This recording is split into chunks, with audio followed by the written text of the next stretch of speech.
What's up? I'm John Mediana. I'm Logan Koch. And in this episode of Branding Beyond Business, we talk about when is it time to bring on a creative team? And when is it time for you just to grind and find your branding voice? Boom, let's get into it.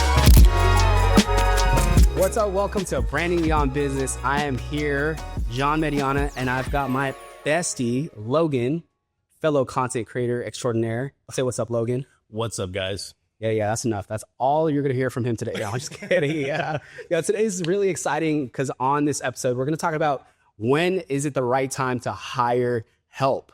I get this question a lot as a creative director. Like, John, I know I might not be able to afford you, but I really need some help on producing my podcast. I really need some help editing videos. I really need some help with my social media.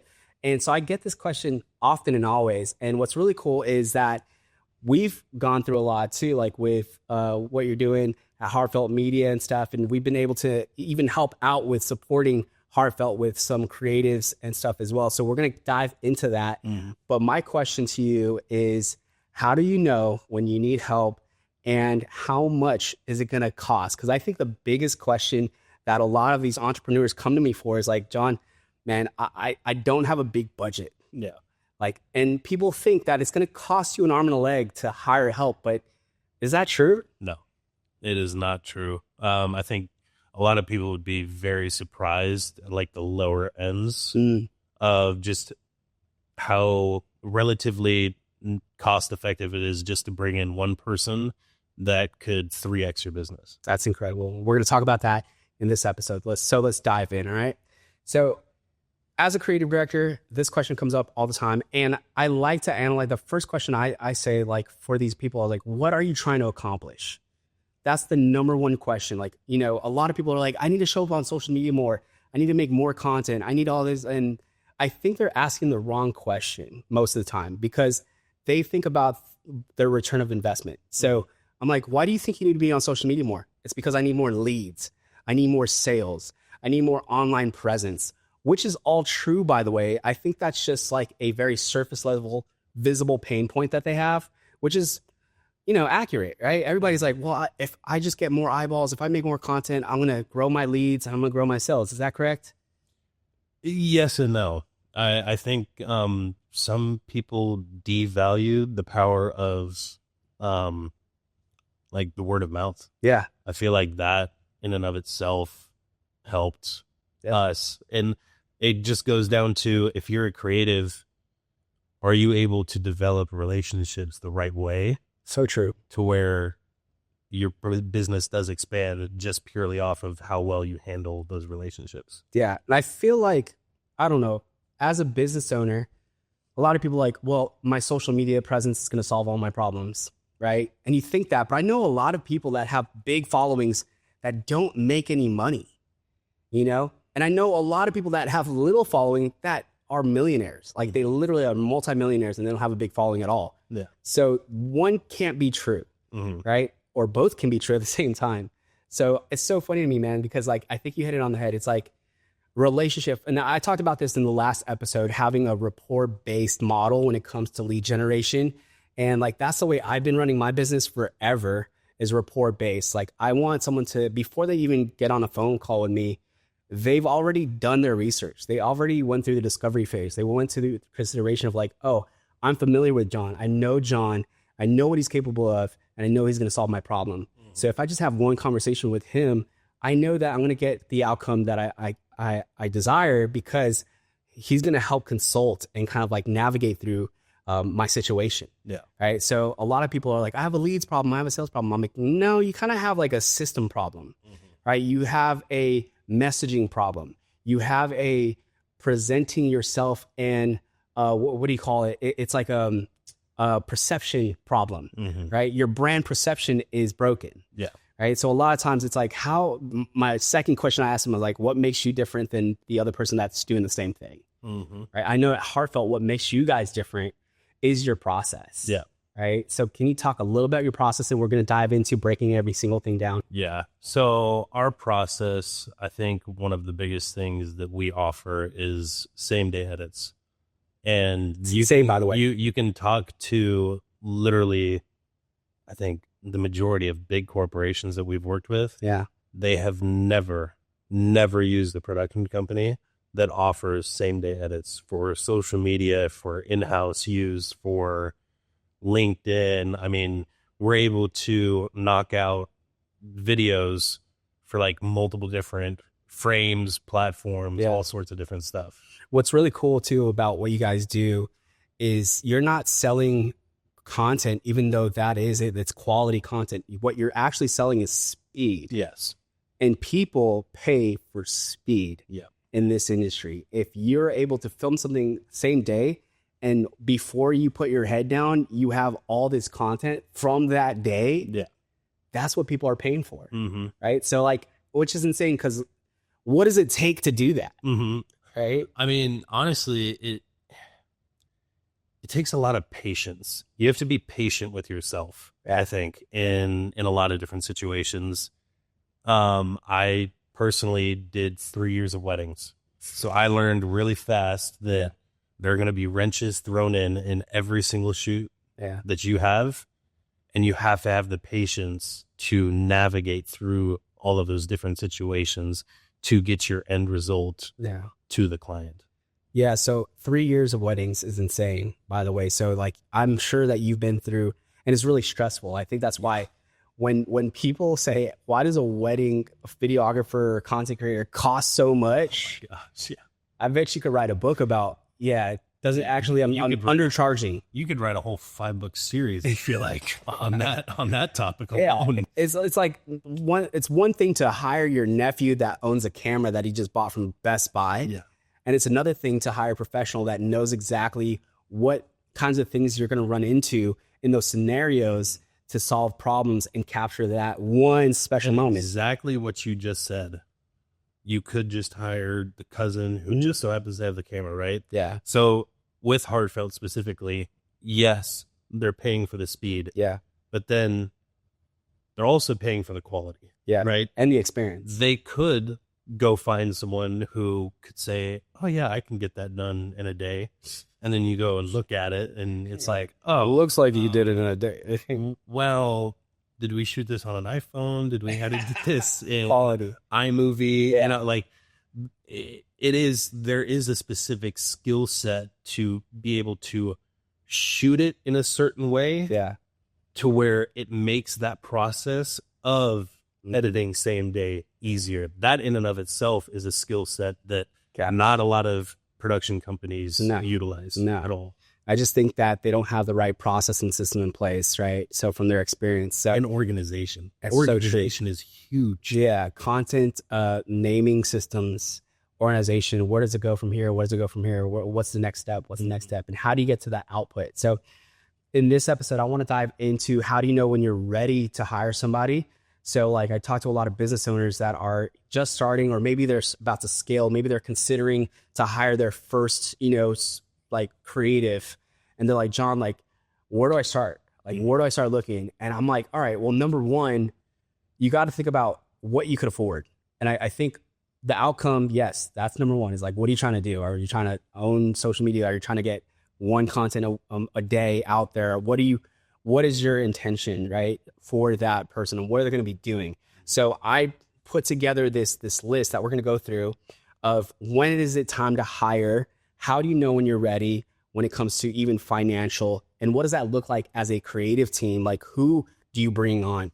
I think a lot of people. What are you looking for? Yeah, because I think, dude, I see posts all the time, all over like LinkedIn, Facebook, of like, I'm looking for a social media manager. I'm like, no, you're not. Yeah, no. In my head, I'm like, you're not looking for a social media manager.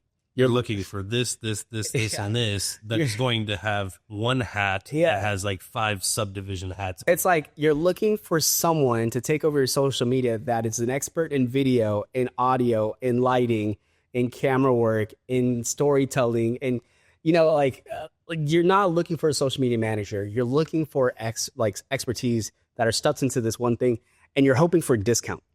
Well, really what they're looking for is, what is my biggest pain point? Yeah. They're looking for you to tell them what their biggest pain point is. Yeah. Is it their creative storytelling?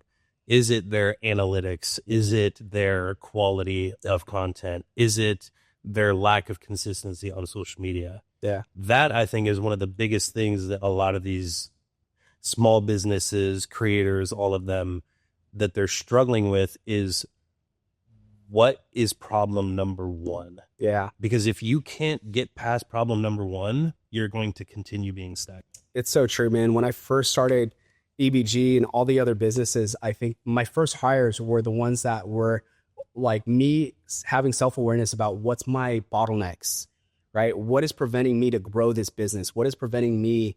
And most of the time it was because I was spending too much time editing or spending too much time filming and spending too much time, doing all the things that are like just piling up and really like closing out my pipeline. Yeah. So my first hires were literally like editors. And I'm just like, hey, I'm doing all this work and I got all this work to do.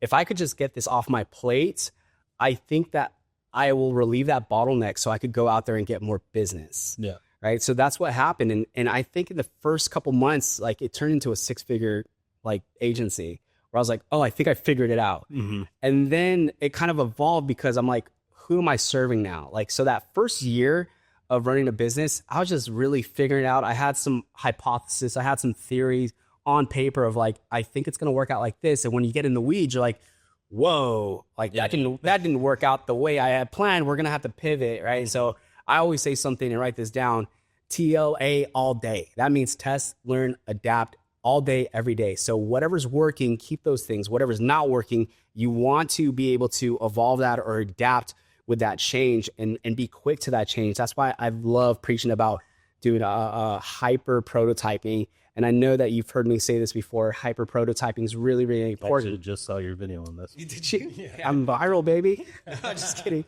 But like, it's so important though. Like you want to hyper prototype an idea so that you don't fall in love with it, right? Where I've seen companies put so much effort in many, many months and many years, and they love that campaign. They love it so much that they're not willing to change or adapt it. And they're just like putting so much money into it until someone comes along from an outside perspective and says, hey guys, like this ain't gonna work. Yeah. And they're like butthurt. So they're like, I don't want to listen to him. He just doesn't believe in the project. They don't have the same vision. And it's like, no, like someone's telling you exactly. The reality is if you keep doing this, you're going to keep on losing money without the outcome. So let's dive into kind of like these titles of business owners, because there's a bunch of these titles and I'm going to go into it. How much you should be thinking about what to invest or how much you should be making to make those investments and what kind of creative teams are going to be built around that. So number one, if you're taking notes, go ahead and write down solo DIY business owner. Solo DIY business owner. And if you are making $50K or under a year, this is my recommendation, is that you DIY it so that you understand the process.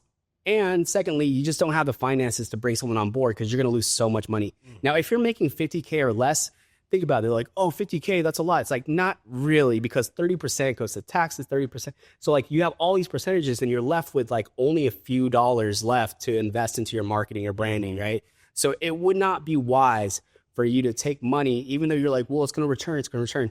Well, if you haven't tried the audience, if you haven't tested content out there, you have no idea what's going to hit and what's not. So it is like a risk, a high risk to invest when you're only making that much, right? So the other thing about this is when you do DIY, you get to learn about the process, right? You get to learn about design. You get to learn about editing. You get to work on your message and you get to work on your core offer. And that's really, really important if you're a solopreneur or if you're just starting, because you need that time to figure out yourself and your message and your core offer and all those things before someone else comes on board and talks about that and is responsible for capturing that and putting it online. If you don't know what your offer is or what, what your purpose as a business what is, your style is, right, you're actually spinning your wheels because that other person that you're trying to delegate work to is going to be confused. They're going to be confused, and it's going to lead to even more time taken on the editing process with revisions. And well, I think too, like you're going to bring a person on and you're going to pay them and they're going to do exactly what you asked them to do. And you're going to finally you're going to realize at the end of it, it's like, that's not what I wanted. That's not what I wanted, because you're testing things out and you're trying to see what works and what don't work. So you feel like your investment's not worth it. And that person feels like they are failing. Yeah.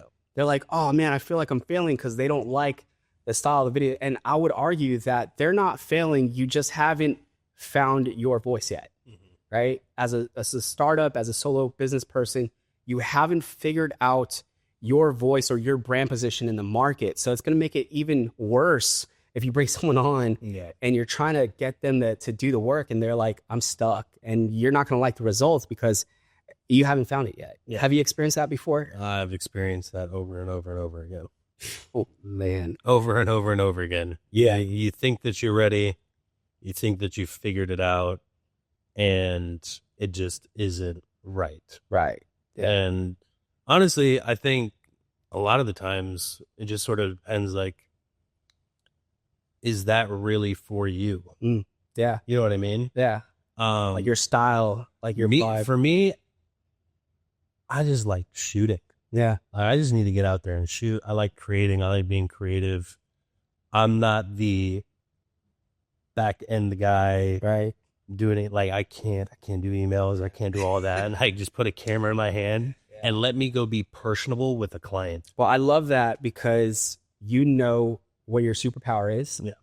And if you're a solo DIY business owner, you're just starting, like, you have to find out what you're great at. Yeah.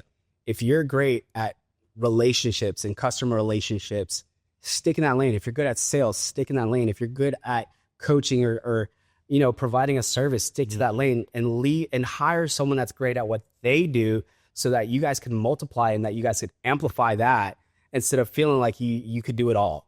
I think the biggest mistake of business owners is like, oh, I could do it all, and I'm very controlling over my brand. I need it to look a certain way. I need it to feel a certain way. And that's where micromanagement comes in. And if you bring on a creative, I guarantee you're going to burn them out in the first couple months, and they're not going to want to work with you or produce anything that's worth anything to you. Do you know what the beauty of this is? What's that? Now I know what my voice is. Yeah. You know what I mean? Yeah. Like, I spent all that time struggling, not having my voice and trying to grow it and expand and whatnot. Yeah. Now I found it.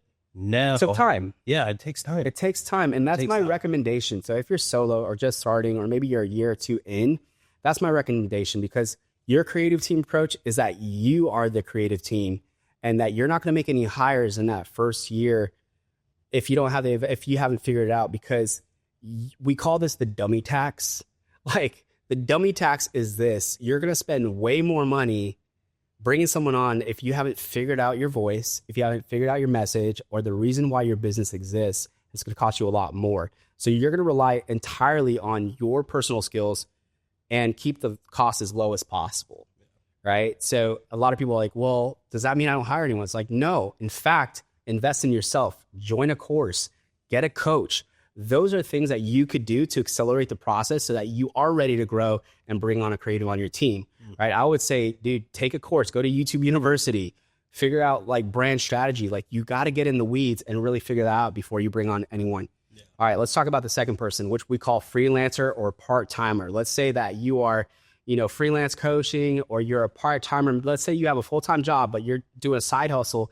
And you're like, man, this is really picking up really quick. So you're making about $50,000 to $100,000 a year just on your part-time or freelance work. This is actually a great opportunity to take the creative team approach of outsourcing work, like small tasks, like bring in a virtual assistant. And I highly, highly recommend outsourcing your work to a virtual assistant, because that way first of all, know how to learn how to communicate to people. Right? And like delegate tasks is really important. And working with we call them VA. So if you hear me say VA, that just is a short term for virtual assistant. And I love working with virtual assistants because, we have a whole VA agency in the Philippines where we install creatives, we recruit creative, whether they're editors, copywriters, social media, project managers, into these businesses and companies, because their work ethic is incredible. And it keeps the cost very low because their like lifestyle and their living costs are way down compared to bringing someone on board here in the United States, where they want a full salary. They want 50 to 100K salary. They want, all the health benefits and all that stuff. And you're just like, oh my gosh, it's insane. But you guys brought on some VAs at Heartfelt. What's that experience like? It was amazing. A specific retainer, Make-A-Wish, it was kicking our butt with editing. We were knocking out 4 videos a month. And Brandon's time was just getting taken up by editing. My time was getting taken up by editing.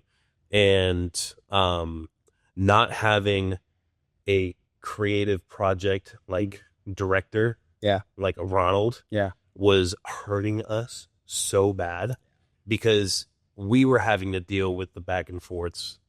And now with the systems, with a couple of editors, with a project manager using frame.io, we send off the videos, we send off the footage, the timelines and all that stuff. And we don't see it or hear about it until, oh my gosh, it just popped up on my feed. I love that. I love that. And you know what? Like, I love, like, if you're hiring someone or you're thinking about the first hire, who should that be? Honestly, what you're trying to buy more of is time. So if you're listening to this, you're probably not the greatest editor in the world, or it might take you a long time. Maybe you might get stuck editing. You need to do videos for social, but and you probably lean on AI, but it's just not cutting it. So you're like, man, the first thing I recommend is get an editor. Like, get someone killer. If you are at that budget range between like 500 to 2K, you could put aside, I'll get a killer editor because they're going to create more time for you. And if you are in that 2K range, I would get an editor and like someone to run your projects, or a project manager, or someone that's good. Like, what you really want to do is start taking off those hats that you wear, the 50 different hats as an entrepreneur or a business owner that you wear. And a lot of that, like, you just want to get your time back. So even if you like editing and you're like, I have a specific style, I have a specific way, I still recommend outsourcing your edits.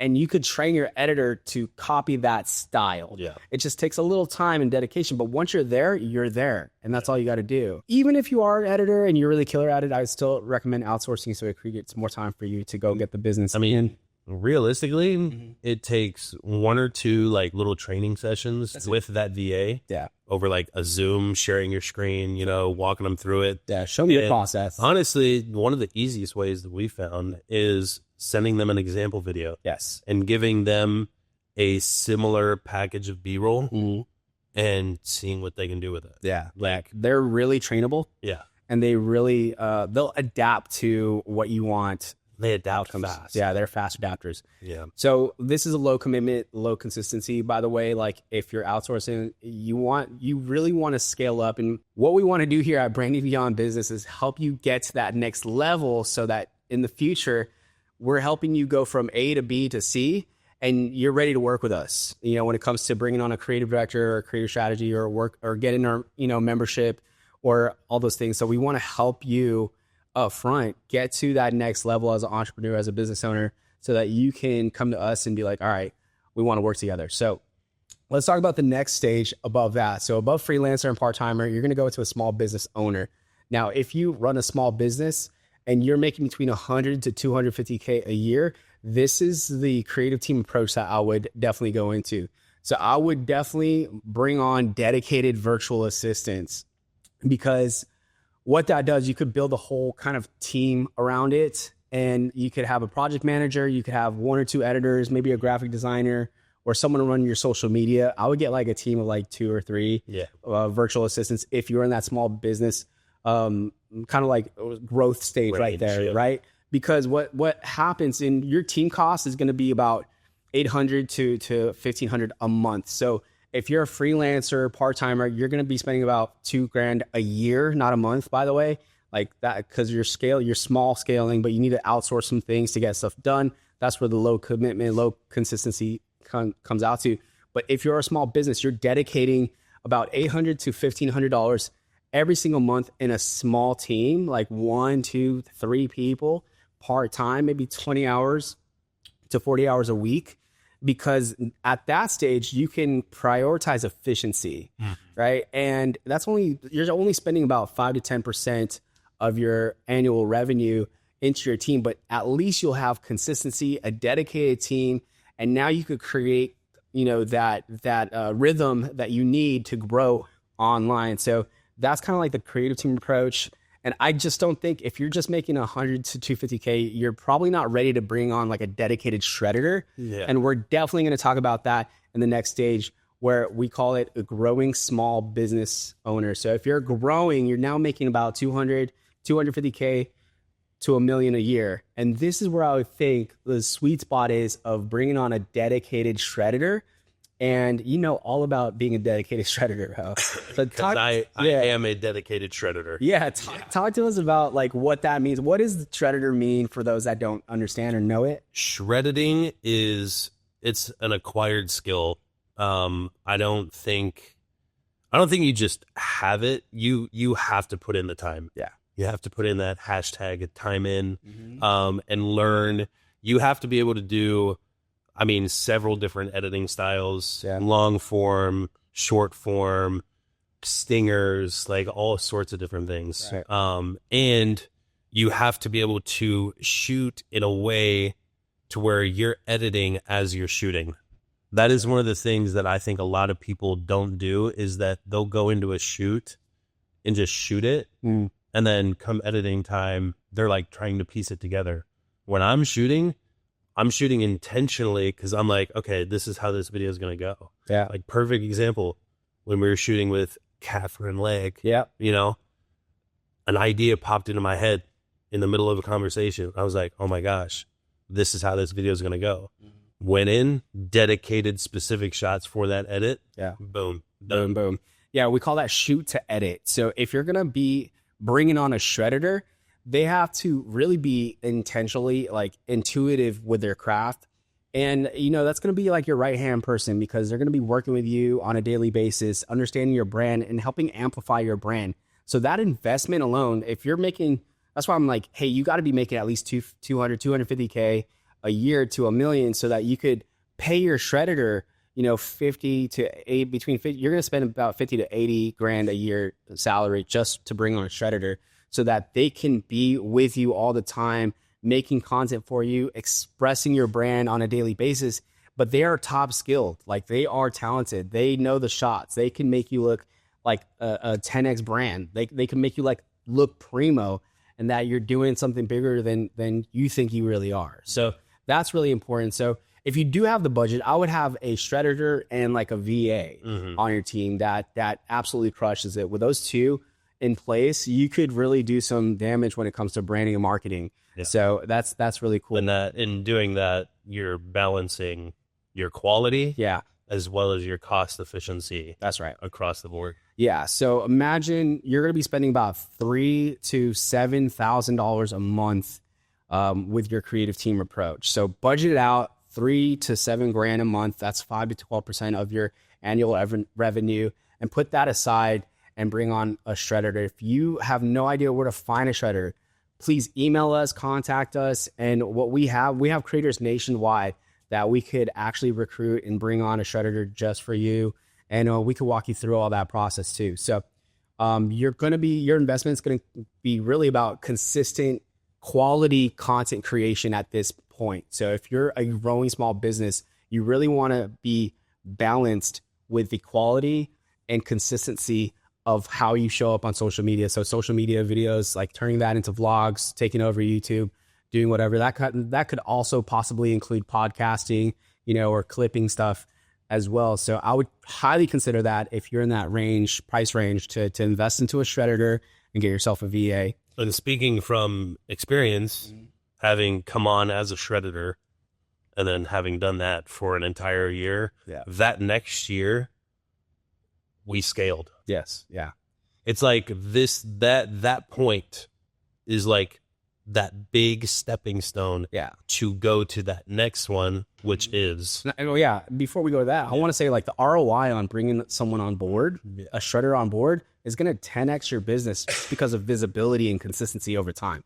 Now that might be like immediate results, or that might be 12 months. But at the end of the day, if you do 12 months of consistent quality content, you're guaranteed. And I'm telling you, like, this is the magic of like momentum and compound effect, right? You have to be dedicated at least for 12 months and not looking at the chart or seeing the data until like, until a year down the road, right? Because I always tell people, I'm like, oh, if you're constantly looking at the data, your emotions and feelings get so involved that you're like, is this even worth it? But you haven't even got to the breaking point yet. You haven't even hit the the hump yet of where content actually works for you. So my suggestion is, if you are in that bracket, you are going to invest 3 to 7K a month in your content, and do that for 12 months and make that room, right? Like, you're like, all right, well, I'm going to spend 80K this year on marketing alone. I'm going to bring on a shredder and a VA, and you're going to handle it. Just trust the process. I guarantee that you're going to see results, especially if you stay connected, to Branding Beyond Business and get our creative direction weekly. Check out our newsletter. Little shameless plug there. Quick sidebar. Yeah. Because I know this has happened for us. Mm-hmm. What are your thoughts at that stage for business branding, as far as hat, shirt, getting that image out there? Yeah. Because when we shot together, we got like 3 leads. Yeah. Just by showing of our hats. I say brand early. Yeah. You know what I mean? Like, always brand early. If you own a business, be the billboard, right? Like, I always say, like, wear your hats, and dude, I gotta take my own advice. You know what I mean? But Jack is my brand. Like, your dad. See, that's the thing too. Like, my ethos is, I'm a creative, I'm a dad, so I'm a creative dad. So like, my ethos, I'm always rocking. You're going to see me with Dad Gang hats all the time. I love those guys. Shout out to Dad Gang. But also, like, I think that's also my persona, is that I'm a very relationship driven person. I love my family. They're like my ministry in life. Like, that's my number one ministry, is honor my family, serve them. And like, everything kind of comes out of that. Creativity is like a second thing for me. And like, the first thing is like, I love being a husband. I love being a dad, so like, that's why I also wear the Dad Gang hats. But other than that, be your billboard, brand yourself, show up branded, because that sparks curiosity. And that just shows how much you are involved in your own brand and how much you care about your brand as well. So my brand is always wearing black because I'm in production. So you're all like, this is my uniform, so that's why we always rock that. So let's go to the next one. That was a great little plug too. What do you do like in early on? When should I start wearing hats and branded stuff? Like, that's really important. Brand early. All right. So next stage is the mid-sized business. Next stage is the mid-sized business, and you're making about $1 million to $3 million. And I see a lot of the bottlenecks happening here. I talked to a lot of $3 million CEOs, and they're like, dude, I just hit a wall. I don't know who to hire. I don't know what to hire. Some of them make a lot of, we call it dummy tax mistakes, where they hire people, they just didn't work out, and they've gone too long because they've invested, and they're so afraid to fire or let people go. And that's okay, because you got empathy as a leader, and you're like, maybe this could work out. So you give them more chances and more tries. But sometimes when you got to cut it off, you got to cut it off, and it's not working. That's why we like to advise you, be like, hey, this is where you're at. You're at 1 to 3 million. I would advise you to take a small creative team approach. You're going to have 2 to 3 members, not virtual assistants, but dedicated people. So you're going to have a shredder and a social. Exactly. You're going to start building an in-house creative team that is not only shredding. This guy, dude, always interrupting. Dude. Put your phones on silent when you record, by the way. I got to put mine on silent. That's on ring. So that's my check-in window. Yeah, sure. Check. Oh, yeah, he's going to check in his flight right now. But let me continue talking while he does that. So your creative team approach is building an in-house creative team. So you're going to have a shredder on your payroll, and you're going to have someone that runs your social media management. Now, you got to separate these tasks, because if your shredder is the one posting online, I guarantee you they're not going to stick around for long. Let me say that again, huh? That's been me. If you are relying on your shredder who is shooting and editing to run your social accounts, they're not going to be around for a while. They're going to be burned out, because their focus or their deal is like, I'm going to come in and film. Maybe they like social media, but here's the thing. At this stage, 1 to 3 million, you got to start thinking. You got to start thinking about building your team out and making sure that you separate those departments. So that shredder is going to provide your social media person, whoever's managing your social medias, with the content. And that social media person is going to also be not only like managing your socials, they're going to manage the engagement. They're going to be responding as you, as the brand. They're going to be showing up and making sure that you're consistently on always. So as you're running the business, your socials are responding to comments, your socials are posting, and they're working directly with your shredder to make sure they optimize for growth online. So your team cost is going to be about between 8 to 20K a month, right? And if you're working at a million to 3 million, that's feasible. It's going to be about 8 to 15% of your annual revenue. And you're going to be investing that in your market. That is your marketing team. Okay. And now, like, obviously you're going to, if you're running paid ads and you're working with an agency to do that, or you're doing that in-house, you might, if you have the margin, I would bring on a shredder, a social media person, and someone that runs ads, right? Whether you outsource that person or you insource that person, you bring someone that just focuses on optimizing ads on your team. You want to have a go-to person. So you got your shredder now, you got your social media. This is all your organic strategy. Then you got a paid ads person that you're adding to the mix, where you're multiplying your reach. So that would be like the third creative I'd bring on, someone to run that knows paid ads. Do you agree with that? I do. I also think, like, at this stage, obviously you are still dealing with VAs on the back end, right? Oh yeah. And I think the most important VA to have specifically for this point in a business is a project manager. Oh, Dave, read your mind. Yep. Why is a project manager so important? What did a project manager do for Heartfelt? Oh my gosh. It saved us, I think, at least 20 hours a week. Yeah. Being on emails with clients. Yeah. So they're client facing, but also like internal team facing too. So if you run a media production company, it's great to have a project manager that's also client facing. If you just run a business that's like 1 to 3 million and you're looking for a team, a project manager is going to keep your shredder, your social media manager, and your ads person on task without you. So you could take off that project management hat, and there can be the dedicated person that's assigning and making sure due dates are on time. Yeah. Right. So they're going to make sure they communicate internally. And a project manager, like, don't sleep on a project manager. Okay. Like, add a project manager as early as you can, because they're the ones that are going to be communicating to your team to make sure the work's getting done, so that you don't become a micromanager. Okay. You might be the person to be like, hey, I just want to see it and approve that. And, you know, I work a lot with CEOs that are like, you know, in the very beginning, hands-on with their branding, their content, because they want to kind of steer their message and all that stuff. But that's also a reason why you should bring on a creative director, a fractional creative director, so that you don't have to be that person. In the very beginning, you will, so that we find a good cadence and alignment with your brand. But then you have a creative director really running point on strategy, working directly with your project manager, working directly with your shredder, working directly with your social media person and your paid ads. And that creative director is like the top of making sure that the voice, the messaging, the alignment, the tone, the brand is clear, so that you could fully be offboarded with any creative team stuff. You could just focus on what you started the business for and why you're doing it. And which is what our next thing is, which is a scaling business. This is where you're really going to focus on bringing on a fractional creative director or a dedicated creative director. What's the difference between the two? With a fractional creative director, you're spending a fraction of the cost for creative direction, but they have the blueprint, they have the roadmap and the strategy to say, hey, this is the team that you're going to run with. This is the outputs. This is the brand strategy. Here's the voice and tone. And they can do it fast and quickly. And a dedicated creative director, they're more embedded in your company, and it's a long game. It's a longer term, because they want to really understand the company, the brand, and be consistent on the day-to-day business side of it. And then they allocate all their energy and information to growing that and working with a creative team long term.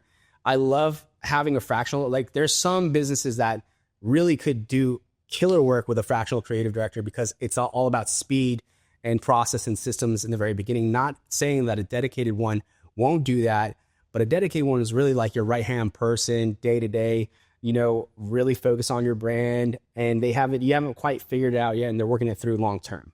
But a creative director, fractional would be like a sniper assassin is what I would call it. They come in, they interject themselves, and they make sure all the dials are turned right. So for a scaling business, you're making about 3 to 10 million a year. Right. And this is where you take that creative team approach, where you have a dedicated creative department with a creative strategist, like a creative director. On top of that, making sure that your team is fully functional and aligned, and they're working directly with the project manager, your shredder, your designer, your social media person, and they're like the orchestrator. So they'll literally take your brain and your brand and what you're trying to accomplish, and they'll digest that and really delegate that to the team to make sure all the functionalities are working properly. And that is their job. That is where they put a lot of their energy in making sure it's a well-oiled machine so that you don't have to worry about branding and marketing. You are just fully you showing up every day. That creative team cost is going to be between 20 to 50K a month. Okay. So when you're at 3 to 10 million, you're going to be dropping that much, that investment, and making sure this team is a well-oiled machine. Because if you're spending 50K a month on your creative team, you're making well over, $1 million a month just in outputs and beyond. If you have the right creative team with they could focus on multi-platform channels. They could focus on putting out so much content per day. You're not just posting one thing a day on every platform in this stage. You're posting multiple pieces of content specifically targeting multiple platforms at this stage. And that's what a creative director would do and how they would orchestrate your creative team. You're spending about 10 to 20% of your yearly revenue on marketing too. So that's including like paid ads and all the things as well. This is an investment for consistent creative content, and it's a fully staffed team. So it's basically you pretty much are running a dedicated like marketing team, like creative team. You basically have a media team within that's right that business. And think of like, all right, at this stage, you are professionally branding your business now and your personal brand. So you're using your creative team in multiple ways. As a founder, as a business owner, you have to have a voice on top of them working on your brand as a company as well. So utilizing that team for multiple, tranches, I would say, is going to be key for scaling and growth in your business. Now, the last stage is very unique, but we've also worked with these corporations too. So this is large corporations. Okay. This is corporations that are making 10 million plus a year. And that creative team approach is a full-blown in-house agency. So they're doing all the things I just said in a scaling business, but they're adding like 10 to 15 people on their team. Yeah. So I would literally bring on, and they're focusing on campaign building, right? So their departments now focusing on different campaigns in your business, including your personal brand as a pillar. But now you have a dedicated team that's working on different silos of marketing for your brand. So if you're making got your long form team, exactly, short form team, exactly, your ads team, your campaign team, come on, all within that's right, one agency. That's right. Yeah. So think of like your company now creating a in-house agency just like that. Like you're going to have a team just focused on podcasting and clipping. You're going to have a team that focuses just on ads and branding and commercial work. You're going to have a team that just focuses on social media, right? Like their whole craft and gift is attention driven, and they're going to be full funnel teams. So attention awareness, discoverability, which is social proof, consideration content, which is training and demonstrating what you do as a company. Then conversion content is all ads, sale conversions, and like middle to bottom of the funnel conversions, right? They're going to be the ones that are making VSLs on your landing page and doing the whole scope. Then like it's a full funnel agency pretty much at that point where you literally have an in-house branding and marketing team. And I would not do anything less than that for real. You're going to be spending between 50K to 100,000 a month just in your marketing team, probably beyond that, depending on your revenue and your marketing dollars and all that stuff too. This is about 10 to 25% of your revenue, annual income that you're going to be investing, but you're trying to take that 10 million plus and turn it into 100 to 200 million a year. So of course you're going to spend that much intentional dollars on building out your creative team. So if you're looking at like, who do I even hire? Do I go to Indeed? Do I go to LinkedIn? Like, how do I start collecting resumes and doing all that stuff? Please email me, talk to us about how we could help recruit creatives in your team. We run this play all the time, not just with VAs, but we also run that with hiring and recruiting creatives all across the country. And literally you're building specialists all across the platforms as well. So like each platform performs differently. Now you can have creatives that look and analyze the data, not just put content out there, but their job is to say what's working and what's not working. Let's continue to boil it down, test, learn, adapt, and make sure that all our creatives are succinct with our branding so that we can increase that bottom line revenue. So design, video, marketing, and analytics, they produce high impact campaigns. I literally think an effective creative team thinks in different campaigns on different pillars, and you don't want to kind of like burn out your creative team. That's why it's so important when you do bring on this in-house agency mentality that you do dedicate departments like, hey, they're the podcast department in our company. They're the ads department.